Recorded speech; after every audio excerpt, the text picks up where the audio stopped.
Shalom, selamat pagi saudara-saudariku yang dikasihi Yesus Kristus Sang Putra Allah. Kita bertemu lagi dalam Renungan Pagi yang dibawakan oleh Pendeta Drison Ginting dengan tema khas Bersama Allah di Waktu Fajar.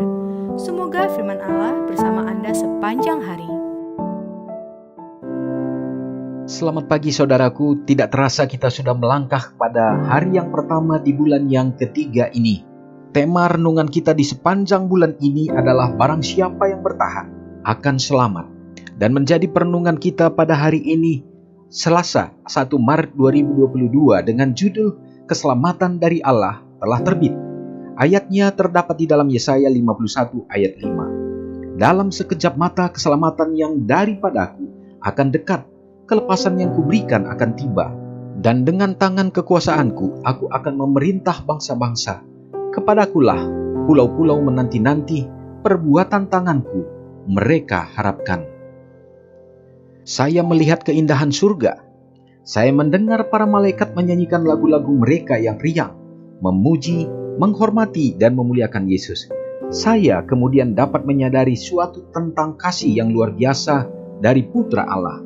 Dia meninggalkan semua kemuliaan, semua kehormatan yang dia miliki di surga, dan menaruh minat akan keselamatan kita sehingga dia dengan sabar dan lembut menanggung setiap penghinaan dan ejekan yang dapat ditimpakan manusia ke atasnya. Dia direntangkan di salib Kalvari dan menderita kematian yang paling menyakitkan untuk menyelamatkan kita dari kematian, agar kita dapat dibasuh di dalam darahnya dan dibangkitkan untuk hidup bersamanya di rumah yang Ia sediakan bagi kita. Untuk menikmati terang dan kemuliaan surga, untuk mendengar para malaikat bernyanyi dan ikut bernyanyi bersama mereka, saya melihat bahwa semua surga tertarik kepada keselamatan kita. Dan apakah kita akan acuh tak acuh? Haruskah kita ceroboh seolah-olah itu masalah kecil? Apakah kita diselamatkan atau hilang? Haruskah kita meremehkan pengorbanan yang telah dibuat untuk kita? Beberapa telah melakukan ini. Mereka telah meremehkan dengan menawarkan belas kasihan, dan murka Allah ada pada mereka. Roh Allah tidak akan selamanya berduka. Itu akan pergi jika berduka lebih lama lagi. Setelah semua yang dapat Allah perbuat, setelah dilakukan untuk menyelamatkan manusia, jika mereka menunjukkan dengan hidup mereka bahwa mereka meremehkan rahmat yang ditawarkan Yesus, kematian akan menjadi bahagian mereka, dan itu akan dibeli dengan mahal. Saudaraku yang kukasihi, seperti pembahasan tema sepanjang bulan ini, barang siapa yang bertahan akan selamat. Janji Tuhan pada hari yang pertama di bulan ini menyatakan bahwa keselamatan itu sudah terbit bagi saudara dan saya.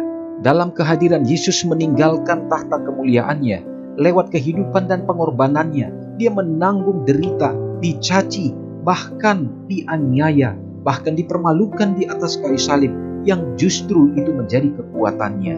Menjadi pertanyaan yang sangat penting bagi kita. Apakah kita merasakannya atau menyadarinya?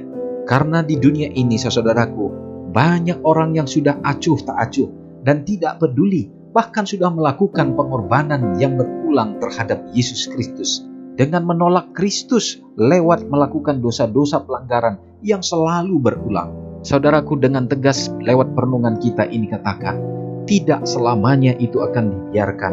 Meskipun itu adalah mendukakan daripada hati Allah, bahkan semua makhluk surgawi yang selalu memfokuskan perhatian untuk keselamatan kita, tetapi akan ada saatnya, maka apa yang kita tabur, itu yang akan kita tuai. Saudaraku, biarlah kita menyerahkan kehidupan kita ke dalam tangan Tuhan. Hari ini saudaraku, mari kita berjalan di dalam tuntunan kuasa Roh-Nya, hingga keselamatan itu menjadi bahagian kita. Mari kita sama-sama berdoa. Bapa yang bertahta di dalam kerajaan surga, kami tinggikan, kami muliakan Engkau.